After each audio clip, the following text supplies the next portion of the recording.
Bismillahirrahmanirrahim. Assalamualaikum warahmatullahi wabarakatuh. Aku akan melihat yang panjang pasal benda ni. Isu ni bukanlah semata-mata berkaitan dengan vaginal examination ataupun kita sebut VE, biasanya orang sebut VE. Berkaitan juga dengan doktor lelaki yang menyambut kelahiran. Atas sebab mungkin banyak sebab, tapi aku klasifikasikan kepada dua. Ini pendapat aku. Yang pertama sekali, tanggungjawab aku sebagai seorang doktor kepada seorang pesakit. Yang kedua, tanggungjawab aku sebagai seorang doktor pelatih. Hari ni doktor perempuan tak ada, so tak boleh bersalin. Esok doktor perempuan, esok baru main bersalin. Aku tak boleh macam tu. Kami dilatih untuk profesional dalam tugasan kami. Kami kena amanah dalam tugasan kami. Oh, tak apa, kalau kata macam ni memang boleh minta confirm dapat tak. Dia bergantung pada situasi. Itu yang pertama berkaitan dengan aku sebagai pengamal perubatan. Dalam keadaan sekarang, mau tak mau masyarakat perlu terima dalam keadaan tertentu dan dalam banyak keadaan, bila mana kita yang bertugas tu doktor lelaki, kalau nak bersalin, terpaksalah dia menerima bahawa doktor lelaki yang akan menyambut, doktor lelaki yang akan buat segala prosedur-prosedur tu. Tapi kita tak boleh menutup turis. Maksudnya kita sebagai doktor, kita tak boleh kata benda ni apa kena terima macam mana pun, dan memang macam tu. Bukan saja-saja kami nak sedut, bukan saja-saja kami nak sambut kelahiran, kami pun tak mau. Memang pun kami pun tak mau. Tapi kita mengharapkan, aku sendiri sebagai doktor, aku mengharapkan sampai satu masa bilangan doktor perempuan tu yang berada di atau di bidang ONG ni cukup ramai untuk kalau kata perlu doktor lelaki ni amat jarang, melainkan doktor pelatih yang memerlukan latihan yang macam aku dulu masa aku houseman. Jadi kebanyakan prosedur, kebanyakan keadaan tu yang menyambut, yang buat semua tu doktor perempuan. Kita sebagai doktor pun sepatutnya kita bercita-cita yang sama, yang akhirnya kita mengharapkan doktor perempuan kita dapat memberikan khidmat kepada masyarakat dengan menyediakan doktor perempuan yang cukup, supaya setiap kali orang nak bersalin tu, yang menyambut tu doktor perempuan. Walaupun dia mungkin nampak macam terlalu ideal, tapi dia bukanlah sesuatu yang mustahil. Dia ada jalan dan kita kena ada matlamat bahawa kita boleh capai ke arah itu. Itu satu benda yang sebagai aku, kalau kata doktor-doktor lain tak puas hati, rasa tak setuju, boleh bagi pendapat apa, tapi itu pendapat peribadi aku. Okey, itu berkaitan dengan aku sebagai pengamal perubatan dan apa pendapat aku yang sepatutnya kita sebagai doktor, walaupun kita nak masyarakat faham kita, tapi kita pun kena fikir satu benda yang sepatutnya kita pun nak capai apa yang terbaik untuk kita dan masyarakat.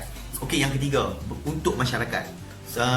Untuk masyarakat awam, sepatutnya aku faham kadang-kadang dia jadi perbalahan ni sebab tak memahami. Kerana masyarakat sendiri tak faham macam mana doktor, bukan doktor saja-saja nak kerja duduk dalam dalam ONG tu, bukan kami saja-saja nak duduk itu, tapi kami perlu belajar dan kami perlu menguasai semua prosedur-prosedur dan rawatan-rawatan yang perlu diberikan tu, kami kena kuasai. Apa yang aku minta daripada masyarakat tu, yang pertama adalah memahami keadaan dan kita berusaha untuk memberikan yang terbaik, dan masyarakat pun perlu juga berusaha memberi bantuan kepada kami supaya kita dapat berusaha mencapai keadaan yang ideal macam aku sebut tadi. Walaupun benda tu nampak macam unrealistic, macam susah nak capai, tapi at least kita sampai kepada satu tahap yang lebih baik. Okey, antara benda yang masyarakat boleh buat, yang pertama sekali memahami keadaan kami. So bila dalam keadaan tertentu, walaupun kita cuba bagi yang terbaik, kita cuba usahakan yang menyambut tu doktor perempuan ataupun staf perempuan yang dan sebagainya. Tapi dalam keadaan tertentu, apabila yang menyambut atau yang memberi rawatan tu doktor lelaki, dalam keadaan terpaksa, dalam keadaan darurat, kita mengharapkan masyarakat boleh faham dan menerima. Okey, itu yang pertama. Yang kedua, kita mengharapkan masyarakat membantu dalam meramaikan lagi doktor perempuan. Okey, kita semua duk harapkan, aku nak yang sambut wife aku bersalin doktor perempuan, aku nak yang sambut adik aku bersalin doktor perempuan, aku nak yang sambut aku bersalin, kalau aku perempuan lah, doktor perempuan. Tapi kita sendiri tak membantu untuk meramaikan doktor perempuan.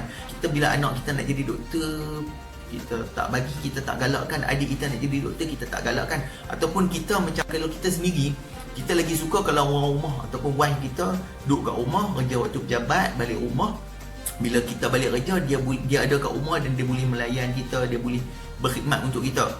Tapi kita tak bersedia untuk kita ada seorang isteri yang dia terpaksa bekerja malam, on call dan sebagainya untuk menyambut kelahiran wanita-wanita lain yang mengandung dan ingin melahirkan bayi. Kita tak bersedia untuk itu, tapi kita mengharapkan bila isteri kita bersalin, yang sambut tu doktor perempuan. Macam mana? Dan yang lain pada tu, ni pendapat aku juga, kalau kita mengharapkan dalam keadaan situasi sekarang, aku tak nampak kita boleh mengharapkan kalau kita pergi ke hospital kerajaan. Kita boleh minta, kita boleh demand, kita boleh harap macam mana pun bersalin, aku nak doktor perempuan juga. Jadilah apa pun. Tak mau juga doktor lelaki macam mana pun. Kita usahalah lebih sikit supaya kita ada duit lebih. Supaya akhirnya kita boleh pergi kat swasta ataupun kita boleh pergi dekat pusat-pusat bersalin yang menyediakan khidmat bersalin yang baik. Hospital swasta yang okey, tapi kena bayar mahal. Walaupun semua staf dia tu memang perempuan, tapi terpaksa bersedialah untuk bayar mahal. Kan? Tambah-tambah kalau tiba-tiba kena vacuum, kena scissor dan sebagainya. Jadi itu antara benda yang mungkin kita boleh buat. Kita sebagai masyarakat awam, yang kita perlu buat adalah kita perlu membantu membentuk pemikiran anak-anak muda kita. Cuba cakap pasal anak muda. Sebab apa? Sebab anak-anak muda, pemikiran anak muda sebab apa? Sebab benda ni dia jadi tak elok sebab cara fikir. Kita duk rasa macam buat VE sambut tu yang sambut laki sambut perempuan sebab kita fikir benda kotak je. Kita fikir bila buat VE ni, buat prosedur ni, dia akan ambil kesempatan. Andaian yang macam tu, andaian yang kotak. Padahal sebenarnya bukan kata doktor lelaki, kalau doktor perempuan pun buat bersama. Malah sebelum ni pernah ada viral pun. Ada masyarakat, ada gadis-gadis yang akhirnya bila nampak doktor handsome kata, nanti aku kahwin, aku beranak nanti, aku nak doktor handsome ni yang sambut. Itu cara fikir yang kita tak boleh kata lelaki masalah. Kadang ada pesakit perempuan sendiri masalah bila cara fikir kotor, bila cara fikir tu tak betul. Jadi perlu kita sebagai masyarakat, kita membantu dalam menanamkan cara fikir yang lebih bersih, menanamkan keimanan dalam individu, dalam peribadi anak-anak kita, dalam masyarakat keliling kita, supaya cara fikir tu lebih bersih, tak fikir kotor. So kalau fikir bersih, semua ni boleh jalan elok. Dan kalau kita tengok sebab apa, kalau kata ulama daripada dulu bila bincang berkaitan dengan doktor lelaki sambut pasangan wanita ataupun doktor lelaki merawat wanita, dia tak ada sebut tu, dia kata hukum dia tak boleh, dia haram, memang tak boleh. Dan kena usaha cari juga jalan supaya yang sambut tu ataupun yang rawat tu doktor perempuan. Tapi sebab apa disebutkan keadaan darurat membolehkan lelaki merawat dan sebagainya. Dan perbincangan tu menjurus ke arah tu. Sebab kita memang nampak keadaan dia memang dia akan jadi macam tu. Dalam banyak situasi, banyak keadaan kecemasan, akhirnya doktor lelaki terpaksa merawat doktor pesakit wanita. Doktor lelaki yang terpaksa menyambut kelahiran dan sebagainya. Tu pendapat aku. Kalau rasa tak setuju boleh nyatakan sebab apa tak setuju. Aku bukan nak ajak berbalah, aku bukan nak ajak gaduh, tapi aku merasakan kita semua orang ada tanggungjawab. Even dalam isu ni kerajaan pun ada tanggungjawab. Sepatutnya berusaha, kita semua berusaha meletakkan satu matlamat, kita nak sampai satu tahap yang macam ni, dan kita berusaha ke arah tu. Yang akhirnya semua boleh mendapat manfaat daripada yang apa yang aku cakap lah. Mungkin ada juga kawan-kawan doktor yang tak bersetuju dengan apa ni adalah pendapat aku, dan aku bersedia untuk mendengar pendapat-pendapat hampa. Kalau hampa rasa ada pendapat yang bernas, hampa boleh nyatakan dan aku akan baca, dan aku takkan judge apa-apa. Aku bersedia untuk menerima pendapat. Aku terbuka dan kita boleh bincang benda ni, tak ada masalah. Wallahualam, sekadar itu dulu. Minta maaf banyak kalau aku ada tersinggung kata, aku dah kata lebih tercakap apa. Sebab kali ni memang video aku panjang sikit. Aku dah bersedia untuk panjang. Aku pun tak tahu aku nak edit lepas ni macam mana jadi dia. Wallahualam, sekadar itu dulu. Wassalamualaikum warahmatullahi wabarakatuh.